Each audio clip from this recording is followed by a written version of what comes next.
سبحان الله والحمد لله لا إله إلا الله الله أكبر سبحان الله والحمد لله لا إله إلا الله الله أكبر.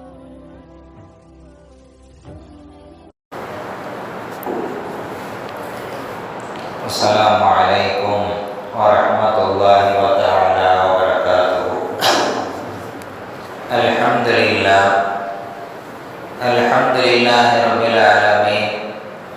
Wassalatu wassalamu ala sayyidina Muhammadin wa ala alihi wa ashabihi ajma'in, amma ba'd. Faqad qala Allah ta'ala fil Qur'anil 'azim wal Furqanil Majid. A'udzu billahi minasyaitonir rajim. Bismillahirrahmanirrahim. Walillahi 'alan nasi hajjul baiti man istata'a ilaihi sabila. Shadaqallahul 'azim. Subhanaka la 'ilma lana illa ma 'allamtana innaka antal 'alimul hakim. Rabbi shrah li sadri wa yassir li amri wahlul 'uqdatam min lisani yafqahu qawli. Allahumma shalli ala Muhammadin tibbil qulubi wa dawaiha wa 'afiyatil abdani wa shifaiha wa nuril absari wa dhiyaiha wa ala alihi wa sahbihi wa sallim. அளவற்ற அருளாளனும் நிகரற்ற அன்பாளனுமான எல்லாம் வல்ல அல்லாஹ்வின் திருப்பெயரால் வார்த்தைகளை தொடர்கிறேன். எல்லா புகழும் புகழ்ச்சியும் அல்லாஹ் ஒருவனுக்கே குறித்தானுமாக.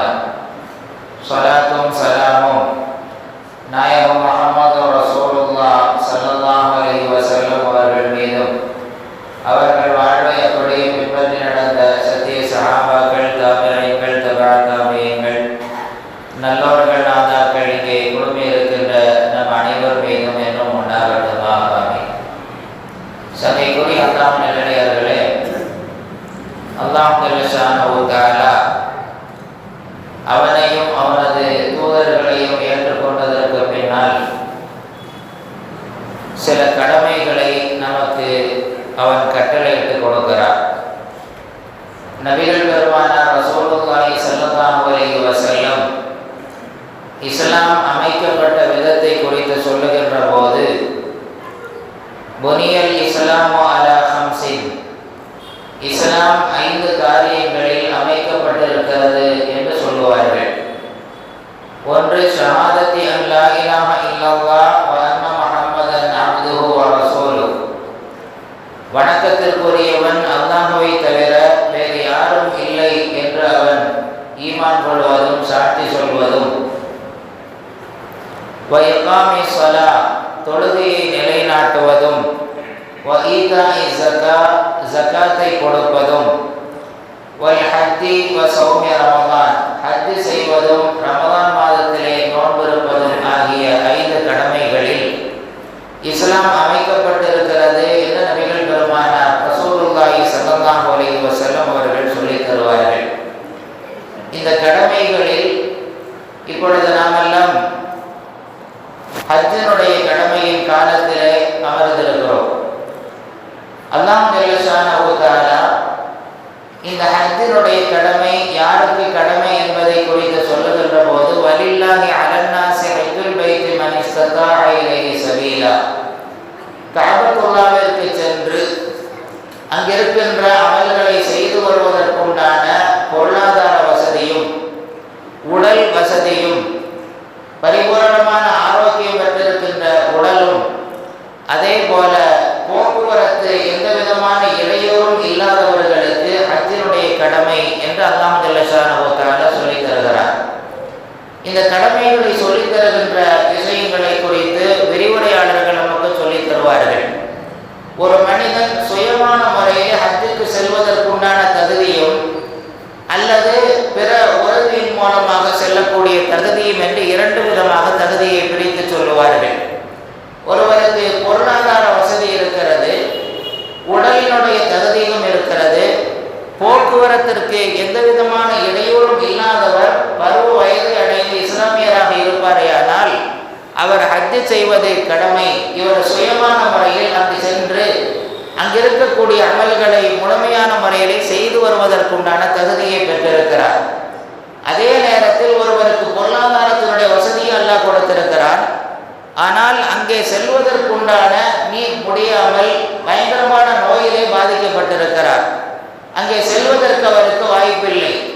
ஆனால் இவர் செல்வந்த நிலையில் இருக்கின்ற காரணத்தால் உதவிக்கு யாராவது அழைத்து அவர் ஹஜ்ஜு செய்வதற்கு முடியுமானால் இவர் பிறரினுடைய உதவியின் மூலமாக ஹஜ்ஜு செய்வதற்கு கடமைப்பட்டிருக்கிறார். நபிகள் அல்லாஹ் ஜல்லல்லாஹு தஆலா இதைத்தான் சொல்லி தருகிறார். வலில்லாஹி அலன்னாஸி ஹஜ்ஜுல் பைத், காபத்துல்லாவிற்கு சென்று அங்கே ஹஜ்ஜு செய்வது மனிதர்களுக்கு கடமை.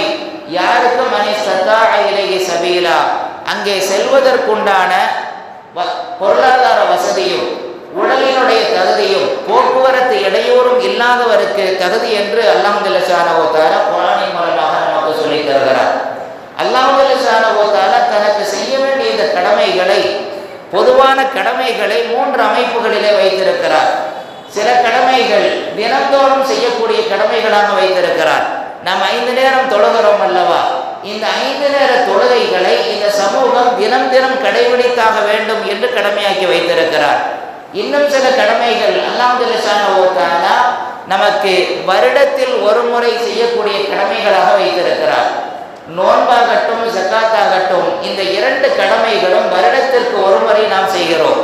அதே நேரத்தில் நம்முடைய ஆயுளில் ஒரு முறை செய்யக்கூடிய வழக்கமாக அல்லாஹ் ஜல்லல்லாஹு தஆலா ஹஜ்ஜினுடைய கடமையை ஆக்கி வைத்திருக்கிறார்.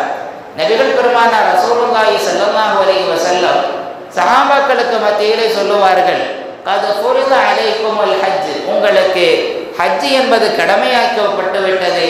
ஃபஹஜ்ஜு, நீங்கள் ஹஜ் செய்யுங்கள் என்கின்ற கருத்தை முன்வைக்கிற போது அங்கிருந்த தோழரில் ஒருவர் கேட்டார், அக்குல்லு ஆமீன் யா ரசூலல்லாஹ், நீங்கள் ஹஜ் செய்ய வேண்டும் கடமை என்று சொல்லுகிறீர்களே, ஒவ்வொரு ஆண்டும் ஹஜ் கடமையா என்று கேட்கிறார். அண்ணலம் பெருமானார் ரசூலுல்லாஹி ஸல்லல்லாஹு அலைஹி வஸல்லம் அவர் கேட்ட கேள்விக்கு எந்த விதமான பதிலும் சொல்லாமல் அமைதியாக இருக்கிறார்கள். அவர் விடவில்லை, திரும்பவும் கேட்கிறார், ஒவ்வொரு வருடமும் ஹஜ் செய்ய வேண்டுமா என்று கேட்கிறார். அப்பொழுதும் அண்ணலம் பெருமானார் ரசூலுல்லாஹி ஸல்லல்லாஹு அலைஹி வஸல்லம் பதில் சொல்லவில்லை. இப்படியே 3 முறை கேட்டுவிட்டு அது பெருமானார் ஸல்லல்லாஹு அலைஹி வஸல்லம் அமைதி காக்கிறார்கள். கடைசியிலே சொன்னார்கள், நீங்கள் ஒவ்வொரு வருடமும் ஹஜ் செய்ய வேண்டுமா என்று நீங்கள் கேட்கிறீர்கள் அல்லவா, இந்த கேள்விக்கு மட்டும் லவ் குல்து நஅம் லவஜபத், நான் மட்டும் ஆம் செய்தாக வேண்டும் என்கின்ற வார்த்தையை நான் சொல்லிவிடுவேனேயானால் அந்த ஹஜ் என்பது உங்களுக்கு ஒவ்வொரு ஆண்டும் கடமையாக்கப்பட்டிருக்கும் என்று அண்ணலம் பெருமானார் ரசூலுல்லாஹி ஸல்லல்லாஹு அலைஹி வஸல்லம் அவர்கள் சொல்லிவிட்டு அடுத்து இந்த சமூகத்திற்கு விளக்கி தருகிறார்கள். ஹஜ்ஜினுடைய சில சிரமங்கள் இருக்கும் என்பதால் ரசூலுல்லாஹி ஸல்லல்லாஹு அலைஹி வஸல்லம் அவர்களிடத்தில் அவர் கேட்ட கேள்விக்கு அண்ணலம் பெருமானார் ஸல்லல்லாஹு அலைஹி வஸல்லம் ஆம் என்கின்ற பதிலை சொல்லாமல் உடனே பதிலையும் சொல்லாமல் கொஞ்சம் தாமதப்படுத்திவிட்டு சில விஷயத்தை அவருக்கு விளக்கி தருகிறார்கள். தரூனி மா தரத்துக்கும், உங்களுக்கு நான் என்ன விஷயத்தை சொல்லாமல் விட்டு விடுகிறேனோ அதை நீங்கள் அப்படியே விட்டுவிடுங்கள். மீண்டும் மீண்டும் கேள்வி கேட்டுக்கொண்டே இருப்பீர்களே, ஆனால் அதன் மூலம் விளையக்கூடிய விளைவுகள் மிகப்பெரிய விளைவுகளாக இருக்கும் என்று சொல்லிவிட்டு இன்னமா ஹலக்கமன் கான கபலக்கும் கசரதி சுகாலியும், இந்த சமுதாயம் வருவதற்கு முன்னால், இந்த உம்மத்தை முஹம்மதியா வருவதற்கு முன்னால், இதற்கு முன்னால் வாழ்ந்திருக்கக்கூடிய நபிமார்களை பின்பற்றி வாழ்ந்த மக்கள் இருக்கிறார்கள் அல்லவா, இவர்கள் அதிகப்படியான கேள்வி கேட்டுத்தான் அந்த சமூகம் அழிவை சந்தித்திருக்கிறது. எனவே நான் ஒரு விஷயத்தை உங்களுக்கு சொல்லுகிறேன் என்றால் அதில் எனக்கு இந்த சமூகத்திற்கு எது தேவை என்பது எனக்கு தெரியும், எது இந்த சமூகத்திற்கு செய்ய முடியும் என்பது எனக்கு தெரியும். எனவே நான் ஒரு விஷயத்தை சொல்லுகிறேன் என்றால் நீங்கள் அதிலே அதிகமாக கேள்வி கேட்டுக் கொள்ளாதீர்கள் என்று சொல்லிவிட்டு நான் எதையாவது சொன்னால் சொன்னதை மட்டும் செய்யுங்கள், உங்களுடைய சக்திக்கு உட்பட்டவாறு செய்து கொள்ளுங்கள். எதையாவது செய்ய வேண்டாம் என்று உங்களுக்கு நான் தடை விதித்தால் அந்த தடையை நீங்கள் அப்படியே நிறைவேற்றிக் கொள்ளுங்கள் என்று அண்ணல் பெருமானார் ரசூலுல்லாஹி ஸல்லல்லாஹு அலைஹி வஸல்லம் மீண்டும் மீண்டும் ஹஜ் செய்ய வேண்டுமா என்று கேட்ட கேள்விக்கு உடனடியாக பதிலை சொல்லாமல் அற்புதமான விளக்கத்தையும் சேர்த்து அந்த தோழருக்கு உணர்த்தி காட்டினார்கள். பெரும்பாலும் மார்க்கத்தினுடைய பல்வேறு விதமான அமல்களில் அண்ணலும் பெருமானா ஸல்லல்லாஹு அலைஹி வஸல்லம் பல்வேறு கட்டங்களில் பல்வேறு அமல்களை சிறப்பிற்குரிய அமல்களாக சொல்லி தருவார்கள்.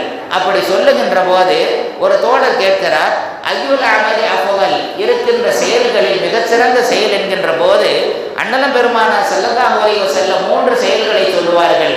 ஒன்று, அல்லாஹ்வையும் ரசூலையும் ஏற்றுக்கொள்வது. இரண்டாவதாக மார்க்கம் நிலைக்க வேண்டும் என்பதற்காக அறப்போர் செய்வது. மூன்றாவதாக சொல்லுவார்கள் ஹஜ்ஜுன் மப்ரூர், நன்மையை பெற்றுத்தரக்கூடிய அற்புதமான ஹஜ்ஜி என்று சொல்லி தருவார்கள். இங்கே ரசூலுல்லாஹி ஸல்லல்லாஹு அலைஹி வஸல்லம் ஹஜ்ஜுன் மப்ரூர் என்ற வார்த்தையை சொல்லி தருவார்கள். அதிகப்படியான நன்மையை பெற்றுத்தரக்கூடிய ஹஜ்ஜி என்று சொல்லுவார்கள். எப்படி அது நன்மையை பெற்றுத்தரும் என்கின்ற அந்த வார்த்தைக்கு விளக்கம் தரக்கூடிய பெருமக்கள், ஹஜ்ஜுக்கு செல்லக்கூடிய நேரத்தில் மனதிலே ஒருவனுக்கு இப்படி ஒரு எண்ணம் இருக்கக்கூடாது, நாம் இவ்வளவு பொருளாதாரத்தை இழந்து நாம் ஹஜ்ஜு செய்கிறோம், ஹஜ்ஜு செய்ததற்கு பின்னால் திரும்பி வரக்கூடிய நேரத்தில் நமக்கு ஒரு ஹாஜியார் என்கின்ற அற்புதமான வார்த்தையை சொல்லுவார்கள், உலகமெல்லாம் நம்மை மெச்சுவார்கள் என்கின்ற அந்த எண்ணம் அவனுக்கு முதலிலே இருக்கக்கூடாது. அதே நேரத்தில் ஹஜ்ஜுக்கு செல்லக்கூடிய நேரத்தில் அங்கு சில வார்த்தைகளை தவறான முறையிலே பயன்படுத்திவிடக் கூடாது. குடும்பத்தோடு செல்லக்கூடிய நேரத்தில் மனைவியிடத்திலே பேசக்கூடிய பேச்சுக்கள் இருக்கிறது அல்லவா, ஆபாசமான பேச்சுக்களை பேசுவதோ, இச்சைகள் கலந்த பேச்சை பேசுவதோ, அல்லது பல்வேறு விதமான மோசமான அசூசையான வார்த்தைகளை பேசுவதோ அங்கு பேசாமல் இருக்க வேண்டும் என்று சொல்லி தருவார்கள். அதே போன்று ஹஜ்ஜுக்கு செல்லக்கூடிய நேரத்தில் சக ஹாஜிகள் இருப்பார்கள் அல்லவா, அந்த நேரத்திலே சில நேரங்களில் பொறுமை இழக்கக்கூடிய நேரங்கள் ஏற்படலாம். அப்படி சந்தர்ப்ப சூழல்களில் பொறுமை இழக்கக்கூடிய நேரம் வரும்போது தகாத வார்த்தைகளை அங்கே பேசுவதோ அல்லது கோபப்படுவதோ அந்த நேரத்தில் இல்லாமல் இருக்க வேண்டும். அதே போல இன்றைய காலகட்டத்தை பொறுத்தவரை பார்க்கின்ற போது ஹஜ் என்கின்ற புனிதமான அமலை செய்யக்கூடிய நேரத்தில் இப்போ எல்லாருமே என்ன ஆயிடுச்சுன்னா, ஒரு அமல் செய்யும் போது அந்த அமலை வெளிப்படுத்தக்கூடிய காலகட்டத்திலே நாம் இருக்கிறோம். ஒருவர் தவாஃப் செய்கிறார், தவாஃப் செய்வதற்கு முன்னால் அப்படியே கேமரா வச்சு செல்ஃபி எடுத்துக்கிட்டே போறார். நான் எப்படி தவாஃப் செய்கிறேன், என்னுடைய குடும்பத்தோடு எப்படி சுற்றுகிறேன் தெரியுமா என்ற தன்னுடைய அமல்களை அவர் செய்ய போன காரியம் என்பது அல்லாஹ்விற்காக செய்ய வேண்டிய அந்த சூழலில் அவர் தன்னை வெளிப்படுத்துவதற்காக செல்ஃபி எடுத்துக் கொண்டு செல்கிறார் அல்லவா. இது போன்ற காரியங்களில் ஈடுபடக்கூடாது என்பதைத்தான் இந்த ஆழமான வார்த்தையை சொல்வார்கள். அங்கே ஹஜ்ஜுல் மப்ரூர், நன்மை தரக்கூடிய காரியம் என்றால் அந்த நன்மைக்கு எதுவெல்லாம் இடையூறாக இருக்குமோ அத்தனையும் அவர் தவிர்த்து கொள்ள வேண்டும். அது மட்டுமல்ல, அங்கே ஒரு சோதனையும் அல்லாஹ் வைத்திருக்கிறார். தன்னுடைய அந்த வீட்டை சுற்றக்கூடிய நேரத்தில் பல கட்டங்களில் ஆண்களையும் பெண்களையும் தனித்துவிடக்கூடிய, பெண்களோடு சேர்ந்து இருக்கக்கூடாது என்கின்ற எல்லா விதமான நிலைமைகளை விட்டும் ஒதுக்கி வாழ வைக்கக்கூடிய இந்த இஸ்லாமிய மார்க்கம் அந்த இடத்தில் அல்லாஹ் ஒரு சோதனையை கொடுத்திருக்கிறார். காபத்துல்லா என்கின்ற அந்த இடத்தை சுற்றுகின்ற போது ஆணும் பெண்களும் கலந்து சுற்றக்கூடிய நேரத்தில் உன்னுடைய மனநிலை எப்படி இருக்கிறது, தெருவிலே சுற்றக்கூடிய நேரத்தில் அந்நிய பெண்களை பார்த்த உன்னுடைய நிலைமையும், அல்லாஹ்வுடைய ஆலயத்திற்கு முன்னால் நீ சுற்றக்கூடிய அந்த சுற்றுதலுக்கு மத்தியிலே எவ்வளவு வேறுபாடு இருக்க வேண்டும். இங்கே அல்லாஹ்வை நீ நினைத்து பார்க்கிறாயா, அல்லது உனக்கு முன்னால் பலதரப்பட்ட மொழிகள் பேசக்கூடிய, பலதரப்பட்ட நிறங்களை உடைய அந்த பெண்கள் எல்லாம் சுற்றி கொண்டிருக்கிறார்கள் அல்லவா. இந்த இடத்தில் உன்னுடைய மனதை அடக்கக்கூடிய ஆற்றலை பெற்றிருக்கிறாயா என்ற மிகப்பெரிய சோதனை அல்லாஹ் ஜல்லஷானஹு தஆலா கொடுத்து, இந்த காரியங்களிலெல்லாம் யார் தவிர்த்து கொண்டு அங்கே ஹஜ்ஜை செய்கிறார்களோ அங்குதான் அவர் ஹஜ்ஜே மப்ரூர், நன்மையை பெறக்கூடிய ஹஜ் என்று அருமை நாயகம் ரசூலுல்லாஹி ஸல்லல்லாஹு அலைஹி வஸல்லம் சொல்லிக் கொடுக்கக்கூடிய அந்த வார்த்தைக்கு பெருமக்கள் எல்லாம் விளக்கம் சொல்லி தருவார்கள். அண்ணல் பெருமானார் ஸல்லல்லாஹு அலைஹி வஸல்லம் இவ்வளவு நன்மையை பெறக்கூடிய, இவ்வளவு பேடுதலான முறையிலே செய்யக்கூடிய ஹஜ்ஜிற்கு அண்ணலாம் பெருமானார் ஸல்லல்லாஹு அலைஹி வஸல்லம் சொல்லுவார்கள், வல் ஹஜ்ஜுல் மப்ரூர், நன்மையை பெற்றுத்தரக்கூடிய அந்த ஹஜ்ஜிற்கு கூலி என்ன தெரியுமா, லைஸ லஹு ஜஸாஉன் இல்லல் ஜன்னா, அதற்கு சொர்க்கத்தை தவிர வேறு கூலி இல்லை என்று அண்ணல் பெருமானார் ஸல்லல்லாஹு அலைஹி வஸல்லம் சொல்லுவார்கள். நாம் பலதரப்பட்ட விஷயங்களை, பல பொருளாதாரங்களை இழந்து நாம் போகிறோம். அந்த இடத்திற்கு போகக்கூடிய நேரத்தில் சில நேரங்களிலே மனதினுடைய மனம் இப்படி சொல்லும் அல்லவா, எவ்வளவு பொருளாதாரத்தை அந்த இடத்திற்கு இழக்கிறோம். தனியாரில் போனோம்னா 7 லட்சம் 8 லட்சம், அதே மாதிரி கவர்மெண்ட்டில் போனால் குறைஞ்சபட்சம் ஒரு 3 லட்சம் முதல் 4 லட்சம். எவ்வளவு பொருளாதாரத்தை இழந்து அங்கே ஹஜ்ஜை செய்ய வேண்டுமா அல்லது உம்ராவை செய்ய வேண்டுமா என்கின்ற போது அண்ணல் பெருமானார் ஸல்லல்லாஹு அலைஹி வஸல்லம் மனிதனுடைய குறுகிய புத்தி இருக்கிறது அல்லவா, அந்த குறுகிய புத்தியை வைத்து சொல்லுகிறார்கள். இவன் நினைக்கிறான் அல்லவா, இவ்வளவு பொருளாதாரத்தை நாம் இழந்து விட்டால் நமக்கு வறுமை வந்துவிடும் அல்லவா, நமக்கு நடக்கக்கூடிய காரியங்கள் எல்லாம் நடக்க முடியாமல் போய்விடும் அல்லவா என்று யோசிக்கின்ற அந்த மனிதனை பார்த்து சொல்லுகிறார்கள். அண்ணலம் பெருமானா ஸல்லல்லாஹு அலைஹி வஸல்லம், வெறுமனே நீங்கள் ஹஜ்ஜுக்கு சென்றாலோ உம்ராவிற்கு சென்றாலோ ஒரே காரியத்தை மட்டும் செய்யாதீர்கள்.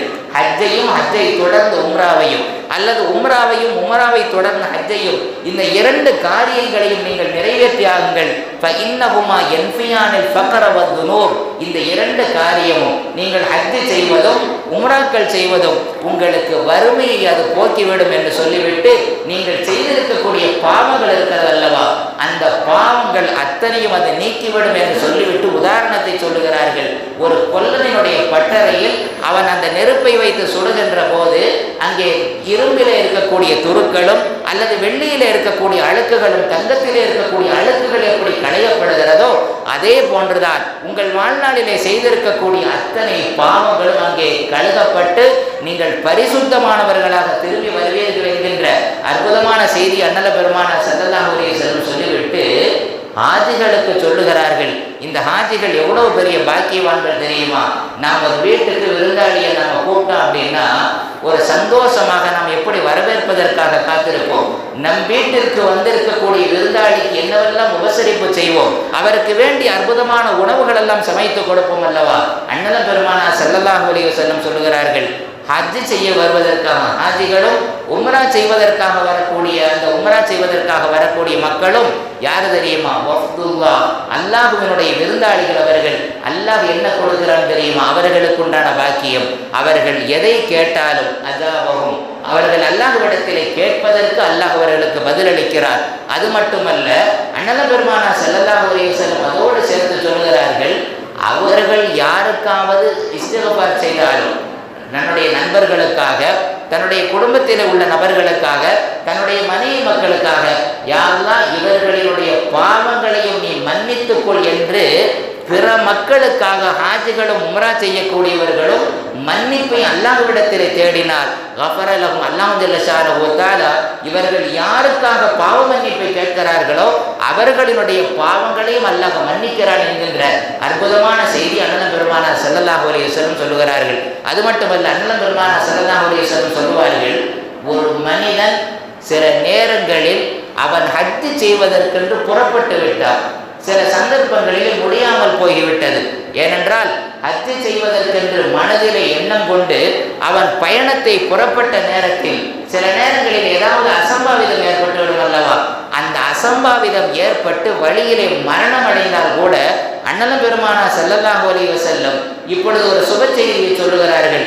அவர் ஹஜ்ஜுக்கு போனார், ஹஜ்ஜு செய்யவில்லை, போகிற வழியிலே மரணம் அடைந்து விட்டார். ஆனால் ஹஜ்ஜு செய்தவர்களுடைய கூலி அல்லாஹ் ஜல்ல ஷானஹு தஆலா அவருக்கு கொடுக்கிறான் என்கிறார்கள் அண்ணலம் பெருமானா ஸல்லல்லாஹு அலைஹி வஸல்லம். அப்படியானால் ஹஜ்ஜு செய்யாதவருக்கு ஹஜ்ஜு செய்த ஒரு அற்புதமான கூலியை கொடுக்கிறான் என்றால், அந்த நாட்டத்திலே போகக்கூடியவருக்கு அந்த கூலியை கொடுக்கிறான் என்றால், ஒழுங்கான முறையில் ஹஜ்ஜை செய்து வருவதற்கு உண்டான பாக்கியத்தை அண்ணலம் பெருமானா ஸல்லல்லாஹு அலைஹி வஸல்லம் சொல்லுவார்கள். யார் ஹஜ்ஜுக்கு சென்று இது போன்ற ஆபாசமான பேச்சுக்கள் பேசாமல், பாவமான காரியங்களில் ஈடுபடாமல், நல்ல முறையில் அதை பேணி இருக்கக்கூடிய மக்களுக்கு ஸல்லல்லாஹு அலைஹி வஸல்லம் அற்புதமான ஒரு சுப செய்தி சொன்னார்கள். ரஜஅ மின் ذுனூபிஹி கயௌமின் வலதத்துஹு உம்முஹு. இதைவிட ஒரு அற்புதமான செய்தியை வேறு யாரும் சொல்ல, அவ்வளோ அழகான செய்தியை சொல்லுவார்கள். பிறந்த குழந்தை பாவம் இல்லாமல் பிறக்கிறது. இந்த துனியாவிற்கு வருகின்ற போது எந்த விதமான பாவம் அந்த குழந்தையிடத்தில் இல்லை. அல்லாஹ்வினுடைய புறத்திலிருந்து வரக்கூடிய அந்த குழந்தை எப்படி பரிசுத்தமான குழந்தையாக வருகிறதோ அதே போன்றுதான் ஹஜ்ஜுக்கு சென்று வரக்கூடிய ஹாஜிகள் புனிதம் நிறைந்தவர்களாக, பாவம் என்கின்ற அழுக்கை விட்டு அப்புறப்படுத்தப்பட்டவர்களாக, புண்ணியவான்களாக வருகிறார்கள் என்கின்ற நற்செய்தி அண்ணல பெருமானா ஸல்லல்லாஹு அலைஹி வஸல்லம் சொல்லிவிட்டு, ஹஜ்ஜுக்கு செல்லக்கூடிய அந்த ஹாஜிகளிடத்தில் நாம் எப்படி நடந்து கொள்ள வேண்டும் என்கிற விஷயத்தை சொல்லித் தருகிறார்கள். இவ்வளவு பரிசுத்தமாக வரக்கூடிய ஹாஜிகளை நீங்கள் பார்த்தால், போய்விட்டு திரும்ப வருகிறார்கள் அல்லவா, அந்த ஹாஜிகளை நீங்கள் பார்த்தால் நீங்கள் செய்ய வேண்டிய காரியம் ஃபஸல்லிம் அலைஹி, அவர்களிடத்திலே சலாம் சொல்லுங்கள். வரக்கூடிய ஹாஜிகளை வரவேற்பதற்காக சலாம் உரையுங்கள், அவர்களை நீங்கள் முசாஃபகா செய்து கொள்ளுங்கள். இதுவெல்லாம் செய்துவிட்டு அவர் வீட்டுக்கு போவதற்கு முன்னால் அவரிடத்திலே சொல்லுங்கள், நான் பாவம் செய்திருக்கிறேன், என்னுடைய பாவத்திற்காக நீங்கள் அல்லாஹ்விடத்திலே பாவ மன்னிப்பு தேடுங்கள் என்கின்ற ஒரு துஆவை ஒரு ஹாஜி இடத்திலே நீங்கள் சொல்லுங்கள். ஏனென்றால் அல்லாஹ்விடத்தில் அவர் மன்னிப்பு பெற்றவராக திரும்பி வந்திருக்கிறார். நீங்கள் உங்களுக்காக அவர் துஆ செய்வாரேயானால் அந்த துஆவிற்கு அங்கீகாரம் உண்டு என்கின்ற செய்தியை சொல்கிறார்கள் என்றால், ஒரு காலகட்டத்தில் பள்ளியிலிருந்து ஹாஜிகள் புறப்படுவார்கள், எல்லா மக்களும் முசாஃபஹா செய்வார்கள், சலாமை சொல்லுவார்கள், எங்களுக்காக துஆ செய்யுங்கள், இந்த சமுதாயத்திற்காக துஆ செய்யுங்கள், நாங்களும் பலமுறை ஹஜ் செய்ய வேண்டும் என்கின்ற துஆவை செய்யுங்கள் என்றெல்லாம் சொல்லுவார்கள். அதே போல திரும்பி வரக்கூடிய ஹாஜிகளும் வீடுகளுக்கு செல்வதற்கு முன்னால் நேராக பள்ளிவாசலுக்கு வருவார்கள். எல்லா மக்களிடத்திலும் முசாஃபஹா செய்துவிட்டு அந்த வீடுக்கு செல்வதற்கு முன்னால் ஸல்லல்லாஹு அலைஹி வஸல்லம் சொன்னார்கள் அல்லவா, அற்புதமான துஆவை அவர்களிடத்திலே நீங்கள் வேண்டுங்கள் என்று. இந்த பழக்கமெல்லாம் இப்பொழுது இல்லாமல் போய்விட்டது. அல்லாஹ் ஜல்ல ஷானஹு வ தஆலா இவ்வாண்டு ஹஜ் செய்யக்கூடிய அத்தனை ஹாஜிகளினுடைய ஹஜ்களையும் அல்லாஹ் ஜல்ல ஷானஹு வ தஆலா ஏற்றுக்கொள்வானாக. அதே போல ஹஜ் செய்யாத மக்களுக்கு ஹஜ் செய்யக்கூடிய பாக்கியத்தையும் தருவானாக.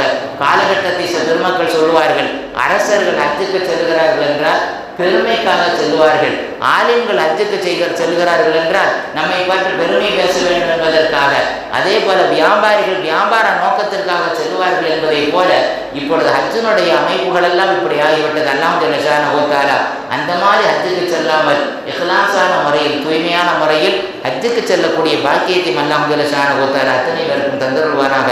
வாஹிரு தஅவானா அல்ஹம்துலில்லாஹி ரப்பில் ஆலமீன். வஸ்ஸலாமு அலைக்கும் வரஹ்மத்துல்லாஹி வபரகாத்துஹு.